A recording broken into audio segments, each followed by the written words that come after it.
गमला यहीं पर गिरा है। पर सर, गमला गया कहाँ? हो सकता है किसी ने साफ कर दिया हो ताकि कोई सुराग न बचे, लेकिन मौत हुई है इस गमले की वजह से ही। लेकिन सर ऐसा कैसे हो सकता है? घर के बाहर लगे सीसीटीवी फुटेज में तो हमने किसी को कमरे के अंदर जाते देखा नहीं। तो फिर शोभा जी के सर पे गमला मारा किसने होगा? वही तो समझ में नहीं आ रहा है सचिन कि गमला मारा किसने, और फिर इतने जोर से मारा है कि किसी इंसान की जान ही चली जाए। हाँ सर, सवाल ये भी है कि बंद कमरे से खूनी बाहर गया कैसे? जमीन चीर के या आसमान फाड़ के? जमीन चीर के तो नहीं निखिल, जमीन चीर के नहीं, आया होगा तो आसमान फाड़ के ही।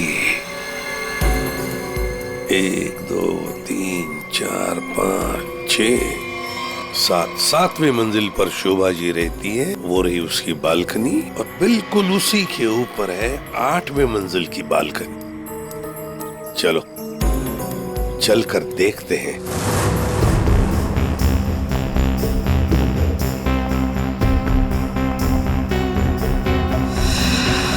सर,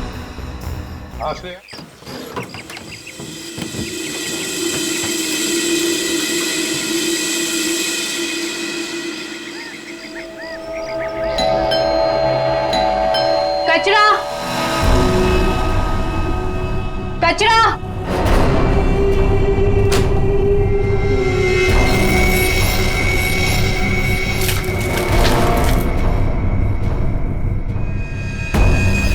इसको सही जगह फेंकना और संभाल के देना, कोई देखे नहीं। आप चिंता मत कीजिए, मैं सब संभालूंगी।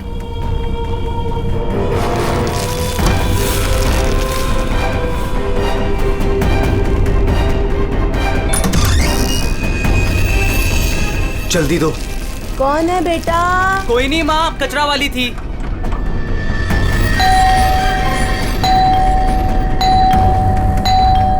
अरे कौन है? कचरा। अरे आ रही हूँ, क्या बैग खराब कर देगी? है?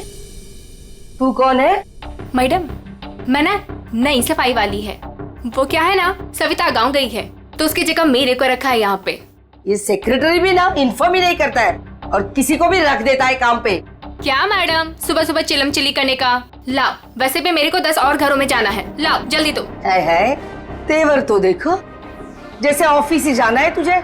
चल जा, नहीं देते डब्बा। हाँ हाँ तो मत दे, वैसे भी तेरे कचरे से कितनी बदबू आ रही है। अच्छा, परफ्यूम मार के दूं कचरा तुझे? अरे तो मैं मरी नहीं चाह रही हूँ लेने के लिए। बात तो ऐसे करी है जैसे लगता है कचरा नहीं सोना मांग लिया हो। 1 मिनट, कहीं आप वही झगड़ालू औरत तो नहीं जो घड़ी घड़ी सबसे झगड़ा करते फिरते रहती है? हाँ, अरे बहुत किसे सुने हैं आपके बारे में। हाँ ए लड़की, मुझसे सवाल चला रही है तू? हाँ, औकात क्या है तेरी? क्या हुआ? सुबह सुबह ये चिल्लम चिल्ली क्या चल रही है? देखो ना मैडम, मैं ना नई सफाई वाली कचरा लेने के लिए आई थी। वो सविता ना गाँव गई है, उसकी जगह मैंने को रखा है यहाँ पर। मैडम से कचरा क्या मांग लिया? ऐसा लग रहा है कि इसका कचरा बेच करके कोई सोने का महल बना लेगी मैं। बाबा रे बाबा, कितना झगड़ा करती है ये। ओह, तो इसमें कौन सी नई बात है? सबके साथ झगड़ा करना इनकी पुरानी आदत है। आ गई होशियारी झाड़ने। ए सुन, हमारे फटे में टाउन बताना, माइंड योर ओन बिजनेस। चल, देख रहे हो ना कैसे झगड़ा कर रही है ये। वाह वाह, बड़ी आई, माइंड योर ओन बिजनेस। पहले अपने माइंड का इलाज कराओ। सबके नाक में दम करके रखा है अपने रोज के झगड़ों की वजह से। भाभी जी please, I am sorry, I am really sorry. आप अंदर जाइए। शोभा, अंदर जाओ।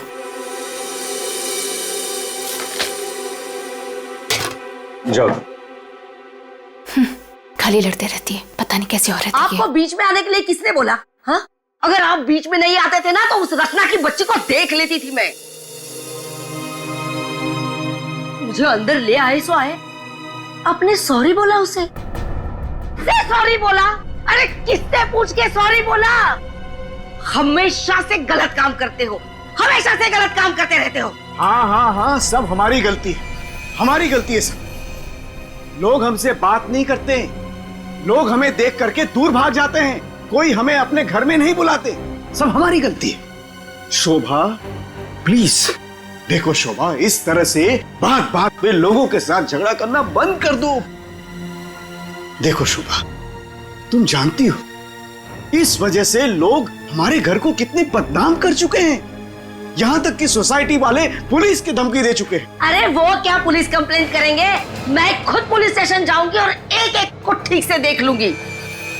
और आप उनकी साइड ले रहे हो? उनकी? आपको अपनी बीवी की कोई फिक्र नहीं है क्या? हाँ, मैं तो हूँ ही ऐसी, झगड़ालू हूँ। मैंने सबकी नींद हराम करके रखी है। और ये बिल्डिंग वाले, ये तो संत महात्मा है ना। बहू, वो लोग भी गलत हो सकते हैं, लेकिन लोगों से बात करने का एक अलग ही तरीका होता है। आइए आइए, पधारिए। अरे मैं तो वही सोच रही थी कि अब तक आप कैसे नहीं पधारी अपने लाडले की तरफदारी करने के लिए। देखिए माँ जी, एक तो वैसे भी इन्होंने आपको मेरे मत्थे मड़ा है, वो भी मुझसे पूछे बिना। मेहमान बनकर आई हो तो मेहमान बनकर रहो घर में। शोभा, माँ से इस तरह से बात नहीं किया करते। तो आप कहो ना अपनी माँ से कि मुझसे बात ही ना करे। अरे पूरा दिन इनकी सेवा करती रहती हूँ, फिर भी ये सब सुनना पड़ता है। बस मॉम बस, सुबह सुबह दिमाग खराब करके रख दिया है। और अब दादी और डैड से कैसे बात कर रहे हो? क्या ये घर दादी का नहीं है? चुप कर, बदतमीज लड़की। बड़ों के बीच में बात करने से अच्छा है कि तुम अपनी पढ़ाई करो। पर तुम कहाँ पढ़ाई करती हो? पूरा दिन इस मोबाइल और लैपटॉप में घुसी रहती हो। ये किसकी फोटो है? कौन है ये लड़का? तेरा बॉयफ्रेंड तो नहीं है? मॉम, जैसे अभी आपने बताया ना कि मैं आपके मामले में इंटरफेयर ना करूं, वैसे आप मेरे मामले भी में इंटरफेयर ना करें तो अच्छा होगा। बदतमीज लड़की, मुझसे जबान लड़ा रही है तू? बड़ों से बात करने का तमीज नहीं है तुझे? अगर मुझसे जबान लड़ाई ना तो याद रखना। हाँ, क्या कर लोगे आप? हाँ, क्या कर लोगे? जैसे भैया को इस घर से निकाल दिया, वैसे मुझे भी निकाल दोगे? हाँ? माँ, शोभा, बस बहुत हो गया। ऐसे किसी जवान लड़की से बर्ताव नहीं किया जाता। माँ, तुम्हें मंदिर जाने में देर हो रहा है ना, तो चलो मैं तुम्हें मंदिर छोड़ देता हूँ। काव्या, तुम्हें कॉलेज जाना है ना, चलो मैं तुम्हें ड्रॉप करता हूँ। चलो जल्दी चलो। तुझे तो मैं देख ही लूंगी। बहुत बदतमीज होने लगी है आजकल।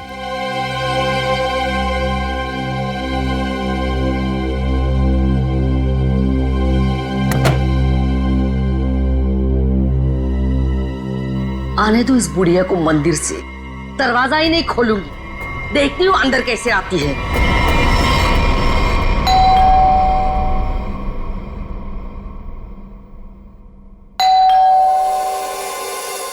शोभा, दरवाजा क्यों नहीं खोल रही हो? शोभा, क्या माँ जी? आपने शोभा को कहीं जाते हुए देखा है क्या?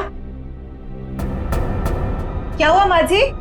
रचना, तूने शोभा को कहीं देखा है क्या? माँ जी, मेरे इतने भी बुरे दिन नहीं है कि मैं उनको देखूं।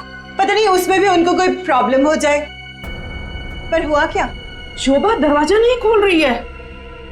अब सर आप जाके सेक्रेटरी को बुला के लाइए ना प्लीज। अभी बुलाता हूँ। शायद वो बाथरूम में नहा रही हो। इतनी देर से नहा रही है? शायद अपना पाप धो रही होगी। माँ जी, आपके पास घर की दूसरी चाबी होगी ना? नहीं है। एक मिनट माँ जी, मैं आपके बेटे मनीष को फोन करता हूँ। हटिए हटिए।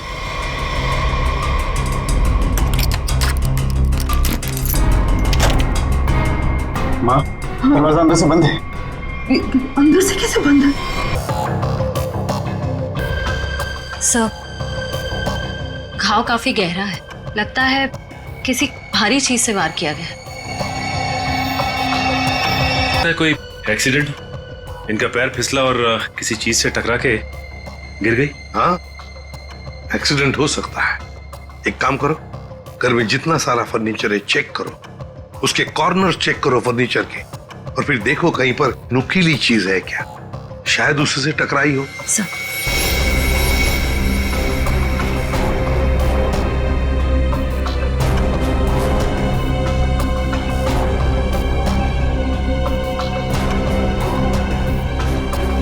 सर। हाँ निखिल। सर, टूटा हुआ बांस और सर इस पे खून भी लगा हुआ है। हाँ, लगता है खूनी में ये बाज बेचारी शोभा के सिर के पीछे मारा है इससे जोर से, और फिर शायद शोभा अपनी जान बचाते बचाते यहाँ से बाहर गई, गिर गई और फिर दम तोड़ दिया होगा। लेकिन सर दरवाजा तो अंदर से बंद था, कुंडी लगी हुई थी, तो फिर खूनी घर से बाहर गया कैसे होगा? सर हो सकता है बालकनी से चला गया। नहीं निखिल, इतनी ऊंचाई से कोई बाहर जा ही नहीं सकता है। सर घर के बाहर सीसीटीवी कैमरा लगा हुआ। बस तो फिर वो सीसीटीवी कैमरा का फुटेज और लॉबी के सीसीटीवी कैमरा का फुटेज सब देख लेते हैं।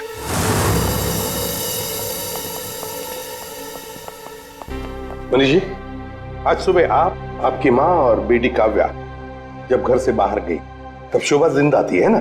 जी सर। मतलब शोभा जी का कत्ल हुआ सुबह 10:30 बजे के बाद में ही।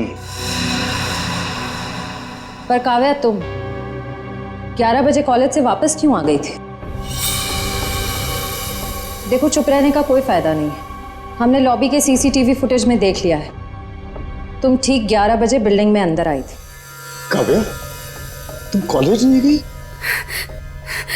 वो मेरा फ्रेंड अश्मित हमारी विंग में रहता है, मैं उसी से मिलने वापस आई थी। अपने बॉयफ्रेंड से मिलने गई उसी वक्त जिस वक्त अपनी माँ का कत्ल हुआ।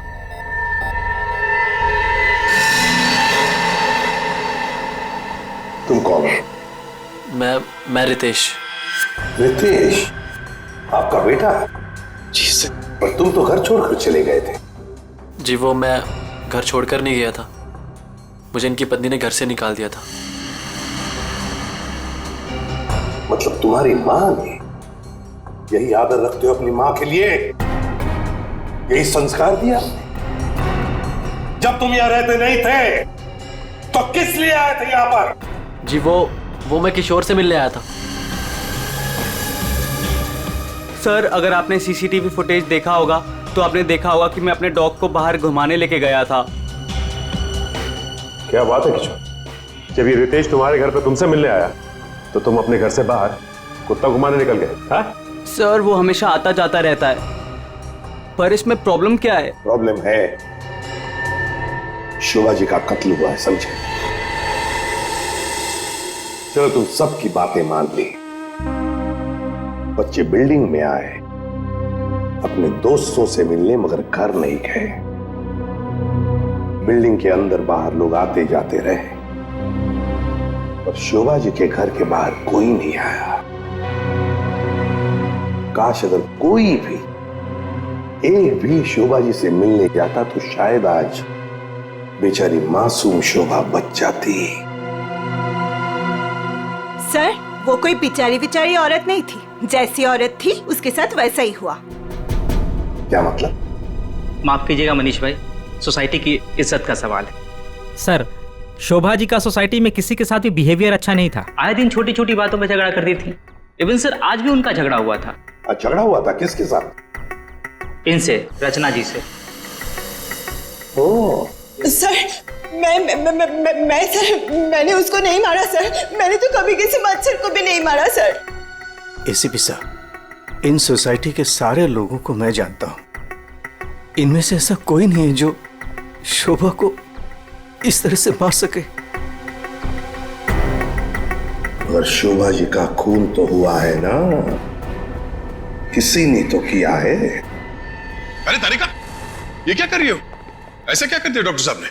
करने दीजिए ना सर, कुछ भला करने जा रही है तो उसे टोकना ठीक नहीं है ना सर? अरे नहीं, मैं जानता हूँ अच्छी तरह से। जिस दिन मैं वहां पर लाशों की जगह लेटा हुआ होऊंगा ना, तुम लोग सबको मिठाई बांटने वाले हो, जानता हूं मैं तुम्हारे सारे इरादों के गुब्बारों को उड़ने से पहले ही फोड़ करके दम लूंगा, समझे? हमारी वजह से आप बच गए सालू के साथ, वरना तारिका ने तो आपका सर फोड़ ही दिया था। अरे मैं तो सिर्फ इनाक कर रही थी। अच्छा, सालू के साथ का सर फोड़ने का? जी नहीं, इस औरत के सर पे किस चीज से बहुत जोर से मारा गया है जिससे इसकी मौत हो गई, ये पता लगाने के लिए। देख सालुंखे, किस चीज से मारा ये तो हमें पता है, यही मर्डर वेपन है। हाँ, इस पे तो हमें इनका खून भी मिला था, जो उस वक्त तक सूखा भी नहीं था। चलो, बहुत बढ़िया। जो भी वहां पर मिला उस पर भरोसा करके आगे सीधे आना। कमाल है, बिना अपना दिमाग लड़ाया। तारिका, कई बार मैं सोचता हूँ अगर हम नहीं होते तो इन लोगों का बेचारों का होता क्या है। ये बात हमें क्राइम सीन पर मिला है। अगर इससे नहीं मारा गया तो फिर इस पर खून कहां से आ गया? क्या अपने आप छल के आ गया है? ये मैं नहीं जानता हूँ, लेकिन हाँ ये मैं जरूर जानता हूँ कि ये मर्डर वेपन नहीं। डॉक्टर साहब, आप इतने कॉन्फिडेंस के साथ कैसे कह सकते हैं? हाँ, अब आए पॉइंट पर। तो सुनो, इस औरत की मौत हुई है खोपड़ी की हड्डी टूट जाने की वजह से, और हड्डी टूटी नहीं, चकनाचूर हो गई। और ऐसा तभी हो सकता है जब जबरदस्त तरीके से इस पर वार किया गया, बहुत ज्यादा इंपैक्ट की जरूरत होती है। और इस बात से कितनी भी जोर से क्यों ना मारा गया, हड्डी इस तरह से चकनाचूर नहीं हो सकती। अगर इनका खून इस आवाज से नहीं हुआ है तो फिर किस चीज से हुआ है? बहुत भारी चीज से इसके सर पे वार किया गया है। बहुत भारी चीज से? तो फिर साळुंखे, हमें वहां क्राइम सीन पर इसके अलावा और कोई भारी चीज नहीं मिली, समझे? दया, इसके पास और कोई जवाब नहीं है, हमारा टाइम बर्बाद कर रहा है। चलो। एक मिनट, मैं टाइम बर्बाद कर रहा हूँ? हाँ। मैं डॉक्टर साळुंखे तुम लोगों का टाइम बर्बाद कर रहा है? हाँ। ठीक है, तो मैं खुद वहां क्राइम स्पॉट पे जाकर के ये थ्योरी प्रूव करके दिखाऊंगा बॉस, तब पता लगेगा कौन टाइम बर्बाद कर रहा है, मैं या तुम खुद अपना टाइम बर्बाद करो। तारिका, मेरे बैग। अरे बैग दो ना तुम यार, मैं बताता हूँ इन्हें कौन टाइम बर्बाद कर रहा है। Fast, quick. सब अभी बता दो, मैं टाइम बर्बाद कर रहा हूँ। साळुंखे साहब तो कोयले के इंजन की तरह धुआं उड़ाते हुए चले गए। गुस्सा हो गए क्या? हाँ, तुम्हारी वजह से। अब आएगा मजा।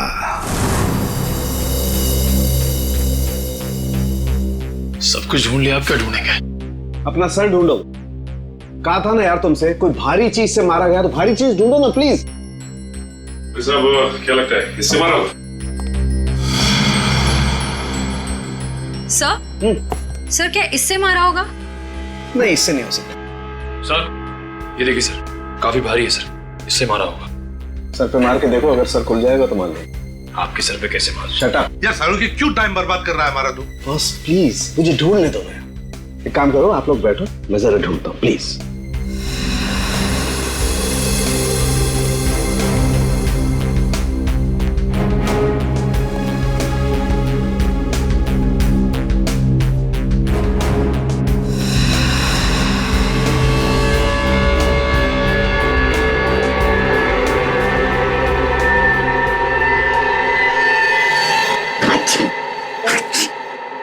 पूरी दुनिया में सर्दी फैलाएगा। ओए, अरे यार क्या हो गया? सर क्या हुआ, आप इतना ठीक क्यों रहे? मसाला मसाला मसाला।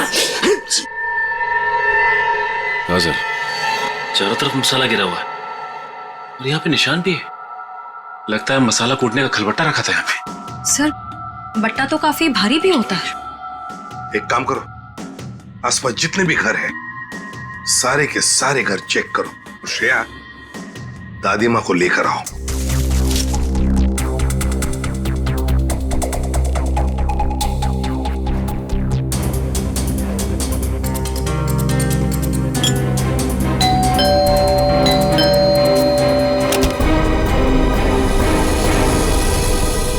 आप लोग?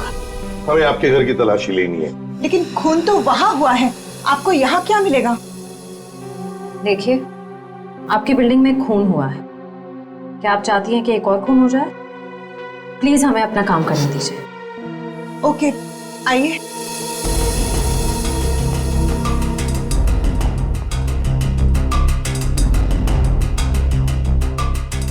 शोभा भी ना मरने के बाद भी मेरी पीछा नहीं छोड़ेगी।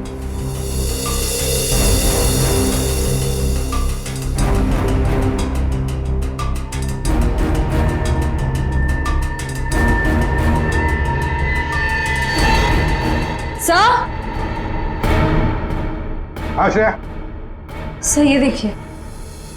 सर ये तो हमारी है। नहीं नहीं, ये तो हमारा है। आंटी जी को कोई गलतफहमी हो रहा है। सर, इसके नीचे शोभा का नाम लिखा हुआ है। शोभा, तो क्या आपने इन्हें ये दिया था? नहीं सर, आज सुबह तक तो ये हमारे पास ही था। तो फिर यहाँ कैसे? सारंग जरा चेक कर लिया।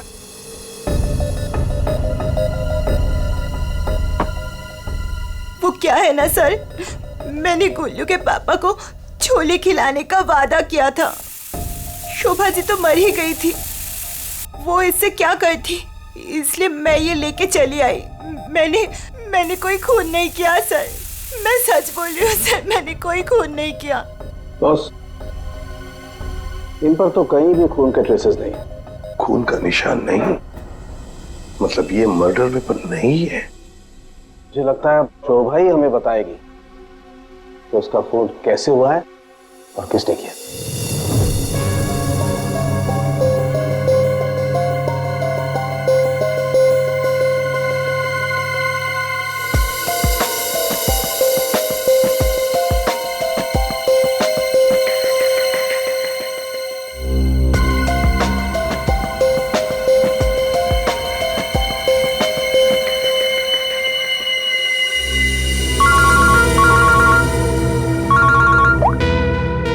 आसान के बोल।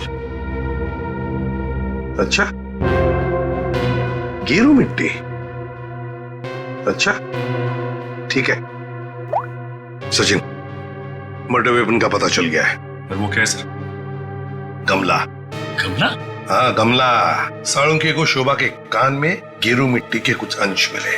गेरू मिट्टी जो गमले में इस्तेमाल होती है। सर, हमें शोभा के घर में एक भी फ्लावर पॉट नहीं मिला। देखते हैं।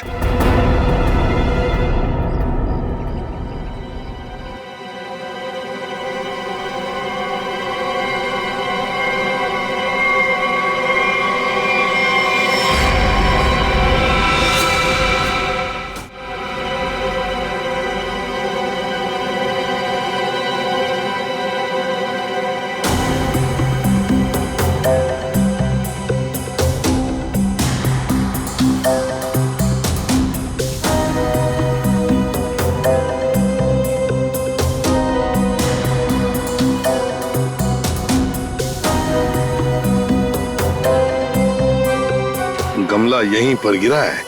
पर सर, गमला गया कहाँ?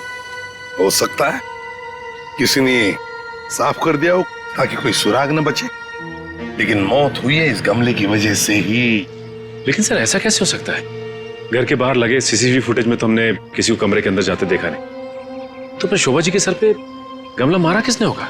वही तो समझ में नहीं आ रहा है सचिन कि गमला मारा किसने, और फिर इतने जोर से मारा है कि किसी इंसान की जान ही चली जाए। हाँ सर, सवाल ये भी है कि बंद कमरे से खूनी बाहर गया कैसे? जमीन चीर के या आसमान फाड़ के? जमीन चीर के तो नहीं निखिल, जमीन चीर के नहीं, आया होगा तो आसमान फाड़ के ही। 1 2 3 4 5 6 7वीं मंजिल पर शोभा जी रहती है, वो रही उसकी बालकनी, और बिल्कुल उसी के ऊपर है 8वें मंजिल की बालकनी। चलो चलकर देखते हैं।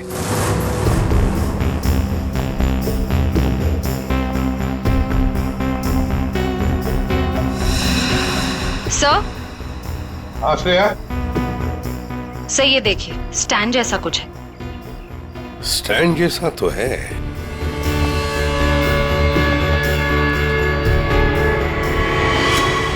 श्रेया, ये गमले का ही स्टैंड है। गमला इसी स्टैंड पर था। ये देखो, यहाँ से गमला यूं धक्का मार के नीचे फेंका गया। ये फ्लैट किसका है? सर किसी एनआरआई का है, और बिल्डिंग का सेक्रेटरी होने के नाते इसकी चाबी सिर्फ मेरे पास ही रहती है सर। क्या हाल फिलहाल में यहाँ पर कोई आया था? मुझे नहीं पता। तुम्हें पता नहीं? तो फिर इसका एक ही मतलब हो सकता है कि जबकि इस फ्लैट की चाबी सिर्फ तुम्हारे पास ही है, तो इस फ्लैट में भी सिर्फ तुम ही आए होंगे। ये क्या कह रहे हैं सर? मेरे कहने का मतलब है कि फ्लैट की चाबी उन्होंने मुझे दी थी। क्या है सर कि सारे एम्प्टी फ्लैट की चाबी ऑफिस के ड्रॉअर में होती है। एजेंट लोग सर कभी भी आते जाते रहते हैं, तो सर मैं 24 घंटे उनके लिए घर पे थोड़ी ना रहूंगा सर। ये खाली फ्लैट्स की चाबियां ऑफिस में रहती है, ये बात सबको पता है? हाँ, हमारे सारे रेजिडेंट्स और सारे कमिटी मेंबर्स को ये बात पता है। हमारे अलावा कोई भी कभी भी ऑफिस जाकर चाबी ले सकता है। वाह, देखा कितने अच्छे सेक्रेटरी है ये सोसाइटी के, जबकि सारी जिम्मेदारी तुम्हारे ऊपर है। फ्लैट के अंदर कोई भी घुस सकता है, कुछ भी कर सकता है। यहाँ तो एक खून हुआ है, खून, समझे? और ये जिम्मेदारी सिर्फ तुम्हारी है। सर, खून तो शोभा जी के फ्लैट में हुआ है सर। इससे इस फ्लैट का क्या कनेक्शन हो सकता है सर? जाइए, आप जाइए नीचे और सबको इकट्ठा कीजिए, सारे रेसिडेंट्स को कंपाउंड में। जाइए जल्दी। जी सचिन, ये देखो, हम हैं 8वें मंजिल की बालकनी पर और शोभा जी रहती थी 7वें मंजिल पे। जब शोभा जी वहां अपनी बालकनी से बाहर झुकी होगी किसी काम की वजह से, तब 8वें मंजिल के मतलब यहां से वो गमला शोभा जी के सिर पर मारा गया, ठाम करके ऐसे।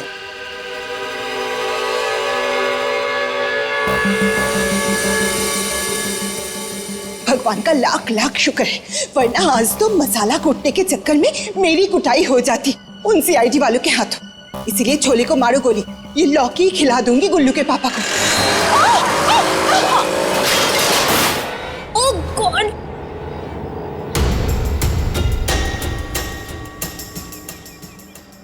ये क्या किया? आज तो शायद लौकी भी नसीब में नहीं है। एक्सक्यूज मी, हाँ, गलती आपकी है। एक तो आप मेरे बीचों बीच आ गई, उल्टा आप मुझे सुना रही हैं।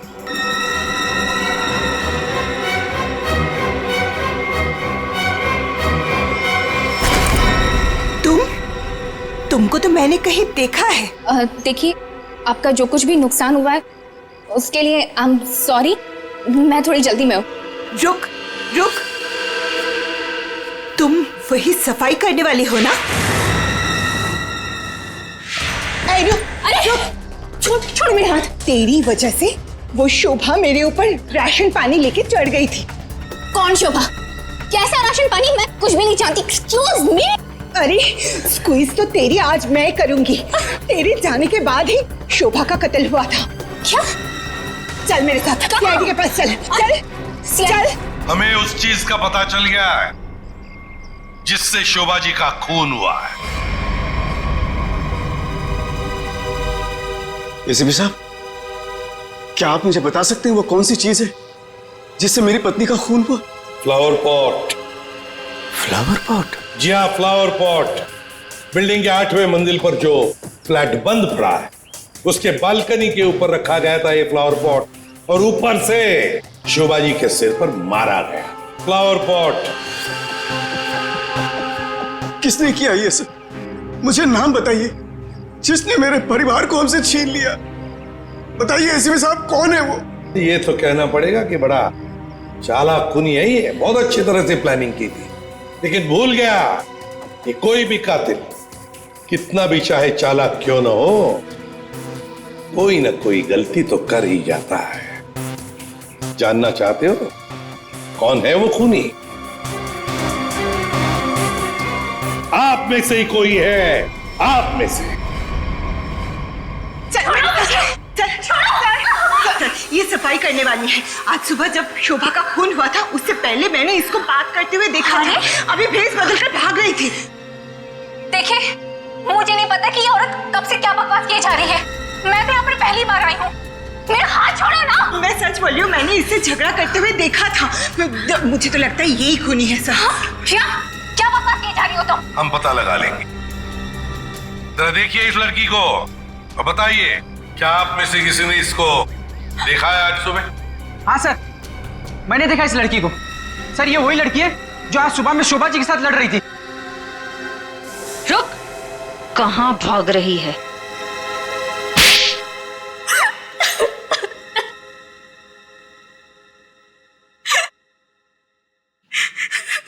ये सब रोना धोना बंद करो और बताओ कौन कौन है इसके पीछे। तुम्हारे अकेली का काम नहीं है ये, बताओ जल्दी। कौन कौन मिला हुआ है तुम्हारे साथ इस काम में? हैं? क्यों खून किया शोभा का? खून? नहीं नहीं सर, मैंने कोई खून नहीं किया। मुझे कुछ नहीं पता, मैं सच कह रही हूँ। जमाना बड़ा बदल गया है सर। इतनी महंगी घड़ी और ब्रांडेड चप्पलें पहन के घूम रही है, यहाँ तो सीआईडी में ईमानदारी से काम करने के बाद पिछले 5 साल में ये वाले जूते पहन पाया हूं मैं। हाँ, सच कह रहे हो फ्रेडी। लेकिन ये है ना, मुखौटा पहनिए सफाई कामगार का, है तो कोई और ही। पूर्वी,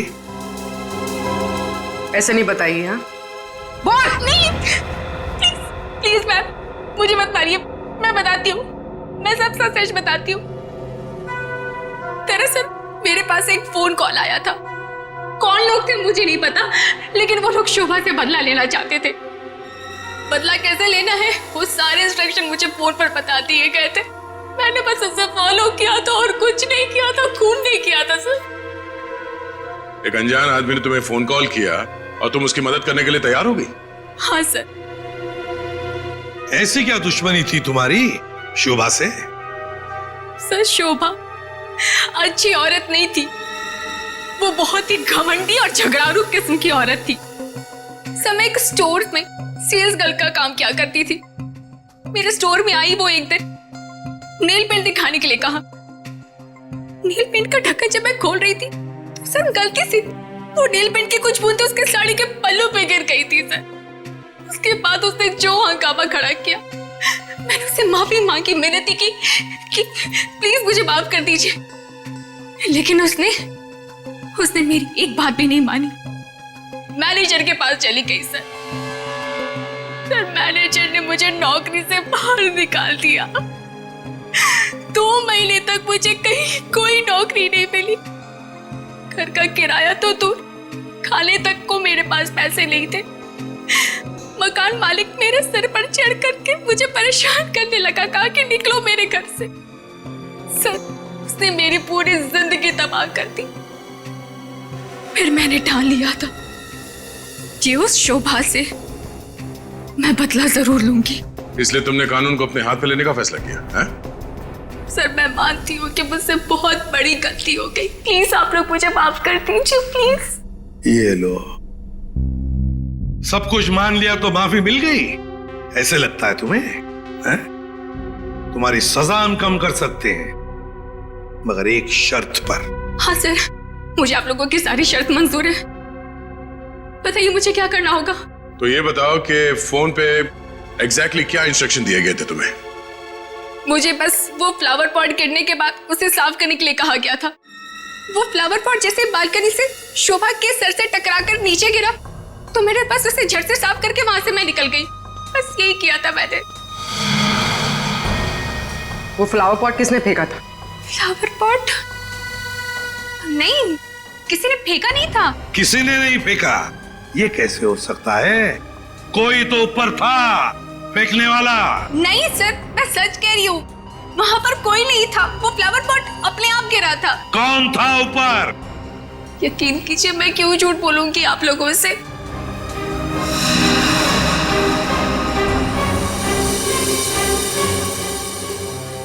निखिल, पता लगा किसका फोन आया था शीला को इंस्ट्रक्शंस देने के लिए?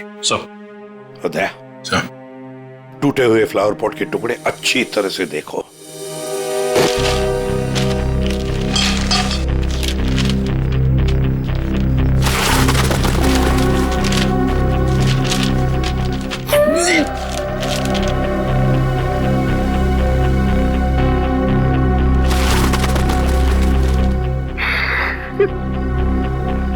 सीआईडी पे इतने साल काम करके यही इज्जत मिली। क्या हुआ पंकज सर, कोई इज्जत चाहिए आपको? नहीं, वो सर इसमें सिर्फ सड़ा हुआ कचरा है सर, और कुछ भी नहीं है सर। यहाँ पे थोड़ी देर और खड़ा रहा तो मैं बदबू के मारे शहीद हो जाऊंगा सर। कुछ नहीं होगा तुम्हें, काम पे ध्यान दो।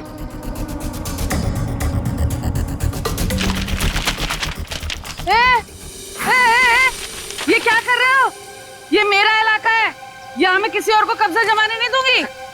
अरे कौन कब्जा करना चाहता है? मेरा बच्चा है तो मैं खुद यहाँ से सलट लूं। तो फिर मेरे इलाके में कचरा चुनकर ये मेरे पेट में लात क्यों मार रहे हो? अरे मेरी माँ, आपके पेट पे कोई लात नहीं मार रहा है, मैं खुद यहाँ पे अपनी नौकरी बचा रहा हूँ। देखो तुम लोग जाओ यहाँ से, ये मेरा इलाका है, मैं किसी और को कचरा चुनने नहीं दूंगी। जाओ जाओ। हम लोग सीआईडी से हैं और इस कचरे में सुराग ढूंढ रहे हैं। हाँ? सीआईडी। रुक रुक, देखो जरा, चलो। सर, हाँ, सर पे पैर रख के भाग गई सर। आपको थोड़ा सॉफ्ट रहना चाहिए। आपको देख के डर के भाग गई। सर वो टाइम नहीं ना, वो कचरा।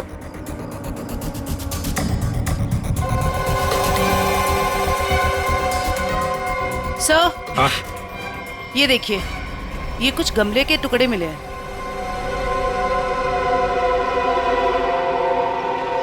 सर, खून लगा हुआ है। हाँ दया, लगता है ये वही फ्लावर प्लॉट है जिससे खून हुआ है।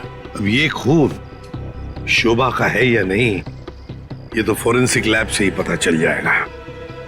लेकिन और भी तो कुछ होना चाहिए यहाँ पर, और कुछ होना चाहिए। देखो जरा, अच्छी तरह से देखो दोबारा। सर बाकी तो हमने हर जगह देख लिया सर, और ऐसा कुछ मिला नहीं जो। देखो तो सही। इधर यहाँ। मैंने कुछ नहीं किया साहब, मैं निर्दोष हूँ साहब, मैं निर्दोष हूँ। कुछ नहीं किया तो हमें देखे भागी क्यों? वो साहब, बिरजू कह रहा था कि जब भी पुलिस वाले देखो ना तो अपनी जान बचाओ और भागो, पता नहीं फिर कब मुसीबत में फंस जाए। एक मिनट, देखो, किसी भी मुसीबत में नहीं फंसोगी तुम। इतना बताओ, क्या सुबह तुमने यहाँ से कुछ कचरा उठाया था? हाँ, घबराओ मत, उठाया था कचरा? हाँ, उठाया तो था, इस थैले में ही है। दिखाओ जरा। नहीं, मैं नहीं दूंगी, ये मेरी रोजी रोटी है साहब। अरे हमें उसका भजिया नहीं तलना है, हमें सिर्फ ये देखना है कि उसके अंदर क्या है। इधर दो।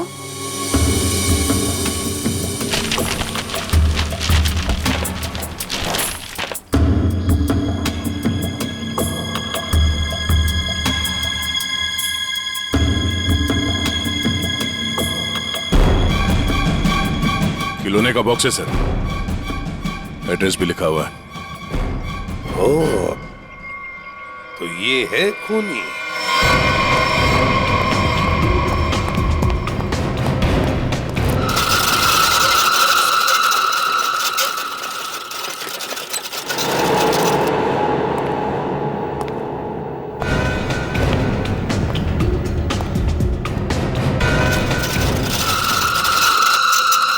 कौन है? कौन है? अरे कौन है यहाँ? सामने आओ। कौन है?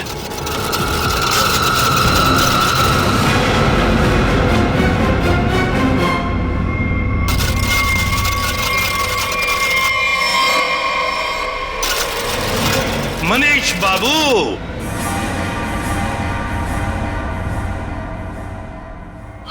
हाँ, खिलौनों के साथ बहुत खेल खेल लिए, अब ये तुम्हारा खेल खेलना खत्म।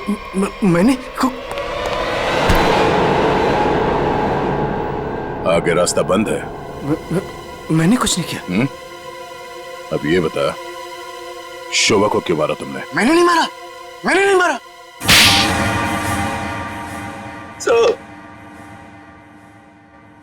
शोभा एक झगड़ालू औरत थी साहब, झगड़ालू औरत।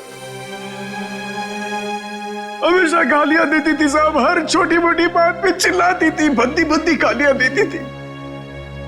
आतंक था साहब उसका एक, हम सबको वो मेंटली टॉर्चर दे रही थी साहब।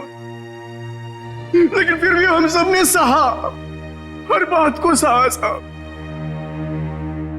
जब तक ये बात घर के चार दीवारी तक थी तब तक तो ठीक था, लेकिन धीरे धीरे ये बात साहब घर के चार दीवारी से बाहर निकल के मोहल्ले तक फैल गया। आए दिन लोग पड़ोसी हमारे पास आते थे कंप्लेन लेकर के, शोभा ने किसी का झगड़ा किया, मारपीट किया। तंग आ चुके थे साहब हम लोग, तंग आ चुके थे। फिर भी हमने शोभा को समझाने की कोशिश की, मगर वो नहीं समझती थी साहब। हमने तो थक के छोड़ दिया था ये सोचना कि उसे समझाना रोकना हमारे लिए मुमकिन ही नहीं है साहब। बस सिर्फ इसी वजह से तुम लोगों ने उसकी जान ले ली? तो और क्या करता साहब, बताइए आप मुझे। सोसाइटी वालों ने उसे तंग आकर के हमें नोटिस दिया घर खाली करने के लिए। अगर हम घर खाली नहीं करते इस सूरत में वो हमें पुलिस की धमकी दी। अगर ऐसा था तो डिवोर्स दे देते उसे मारने की क्या जरूरत थी? उसकी भी कोशिश की थी साहब, मैंने मगर उसने मुझे धमकी दी थी कि अगर मैंने उसे डिवोर्स दिया तो वो मुझे कोर्ट में घसीट के ले जाएगी। मेरे ऊपर डोमेस्टिक वायलेंस का इल्जाम लगाकर वो मेरे ऊपर केस करने वाली थी साहब। मैं मजबूर था, कुछ नहीं कर पाया साहब। रितेश, शोभा तो तुम्हारी माँ थी ना? सर, माँ का प्यार इस दुनिया में सबसे बड़ा प्यार होता है सर, पर वो तो सिर्फ अपने आप से प्यार करती थी सर। उसकी जरूरतें, उसका घमंड सिर्फ उसके लिए ही था सर। इस वजह से जब उसे मेरे और मेरी गर्लफ्रेंड वानी के बारे में पता चला तो उसने इंसल्ट करके मुझे घर से बाहर निकाल दिया सर। और इसलिए जिस माँ ने तुम्हें जन्म दिया उसे ही मौत की नींद सुला दी तुमने, सिर्फ अपने खुशियों के लिए। हा? एक दिन रितेश मेरे पास आया एक सुझाव लेकर। उसने कहा कि पापा, अगर हमारी जिंदगी में शांति और चैन चाहिए तो शोभा की जिंदगी खत्म करनी होगी। और इसके लिए तुमने अपने पड़ोसी किशोर और नवीन की मदद ली, जो शोभा के दुश्मन थे उसके बर्ताव की वजह से। हाँ?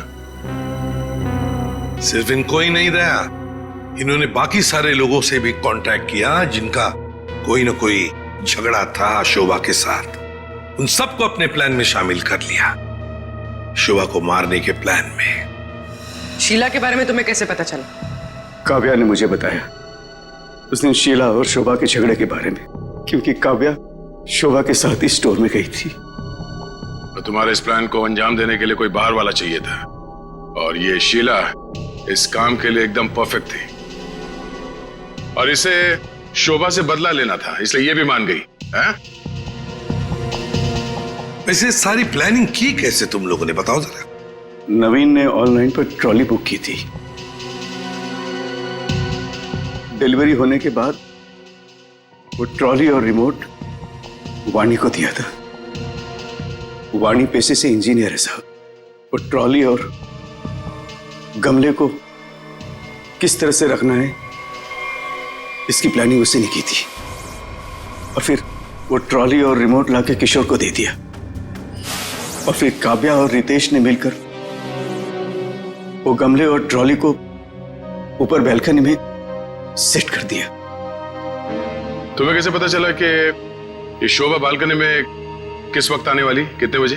साहब, हर रोज सुबह 10 बजे एक भाजी वाला ठेला लेकर के हमारे बिल्डिंग के नीचे आता है, और शोभा उस पर बैल्कनी में खड़े होकर के खड़ी खोटी सुनाती थी साहब, चिल्लाती थी, झगड़ती थी उससे। बस मुझे उसी मौके का इंतजार था।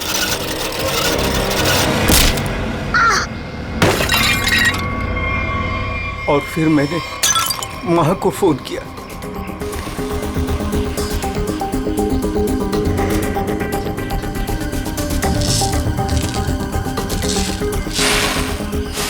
कभी एक बार भी नहीं सोचा कि शोभा के ऐसे स्वभाव के पीछे कोई वजह हो, कोई कारण हो सकता है उसे कोई दिमागी बीमारी हो जिसका इलाज हो सके?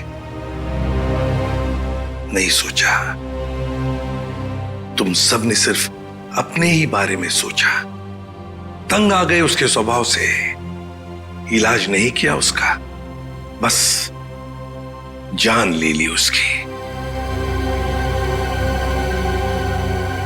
कानून तुम सबको कड़ी से कड़ी सजा देगा।